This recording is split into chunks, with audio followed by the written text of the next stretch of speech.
আসসালামু আলাইকুম। বিসমিল্লাহির রহমানির রহিম। আশা করি সবাই ভালো আছেন। আলহামদুলিল্লাহ আমিও ভালো আছি।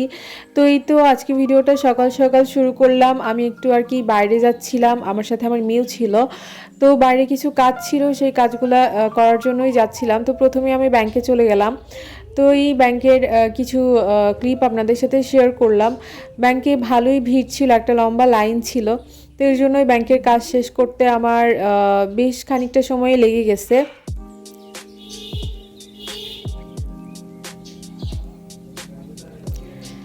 তো তারপরে আমি চলে গেলাম হচ্ছে স্বর্ণকারের দোকানে। তো সেখানে যে এই যে সুন্দর সুন্দর অনেক ব্রেসলেট দেখতেছিলাম। ব্রেসলেটগুলো হচ্ছে বিদেশি ছিল, বাট ব্রেসলেটগুলোর ডিজাইনগুলো আমার তো পার্সোনালি খুব ভালো লাগছে। আর এর মধ্যে থেকে আমি একটা ব্রেসলেটও নিয়েছিলাম। এখানে এই যে এই গলার হারগুলো ছিল, হার বলতে চেইন টাইপের বলতে পারেন। এগুলো হচ্ছে সব সাধারণত বাইরের। আর এখন সোনার যা দাম, বাবা সোনার কাছেই যাওয়ার কোনো মানে ওয়ে নাই, প্রচুর দাম সব কিছুর। এখানে যে ছেলে মেয়ে সবার জন্যই আংটি ছিল। তো এই আংটিগুলাই আর কি দেখছিলাম, এগুলো সব গ্লাসের ভেতরে ছিল। তো আমি এর জন্য গ্লাসের ওপর দিয়ে একটু ভিডিও করার চেষ্টা করছি।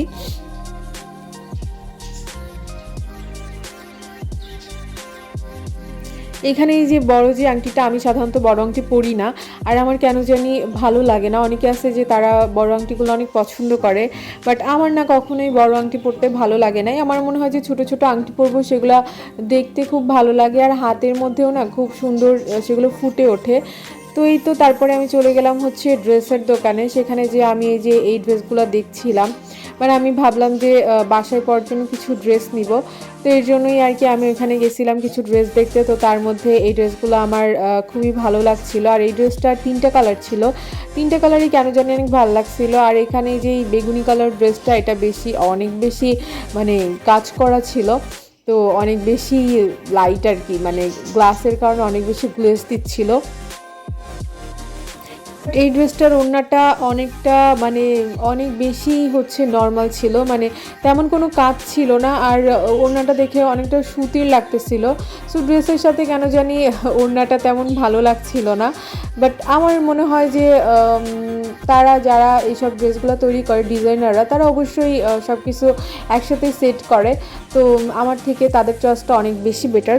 বাট থাকে না যে অনেকের অনেক রকম চয়েস, এই আর কি। তো আমি ড্রেসগুলো ভালো করেই দেখছিলাম। তো এর মধ্যে থেকে আমি 2-3টা ড্রেসও নিয়েছি। তো এখানে এই যে ড্রেসগুলার ডিজাইনগুলো আমার খুব ভালো লাগছিল। এখানে এই ড্রেসগুলা আমার কাছে মোটামুটি ভালোই লাগছে। আর এই ড্রেসগুলোর অনেকগুলো ছিল আর কি। তো তারপরে আমি ড্রেস দেখার পরে চলে গেলাম হচ্ছে পাখির দোকানে আমার পাখির জন্য খাবার কিনতে। সেখানে যেয়ে পাখিদের অনেক সুন্দর মানে ওইখানে গেলেই না মনটা ভালো হয়ে যায়। এত বেশি পাখি আর এত বেশি ডাকাডাকি করে, মানে যার পাখি লাভার আছে তাদের আমার মনে হয় খুবই ভালো লাগবে। তো এখানে এই যে পাখিগুলো খাচ্ছিল। আর এখানে গিনিপিগও ছিল, ছোট্ট ছোট্ট গিনিপিগ ছিল, যারা মার সাথে বসেছিল এমন। তো এগুলো দেখতেই আসলে অনেক ভালো লাগছিল। তো এখানে একটা মিষ্টি কাকাতুয়া ছিল। কাকাতুয়াগুলো না আমার খুবই ভালো লাগে, মানে কাকাতুয়া দেখতেই কেন জানি আমার অনেক ভালো লাগে। আর যখন ওগুলো টেম্প করা হয় তখন তো সেগুলো নিজেদের বাধ্য হয়ে যায় আর কি, এমন।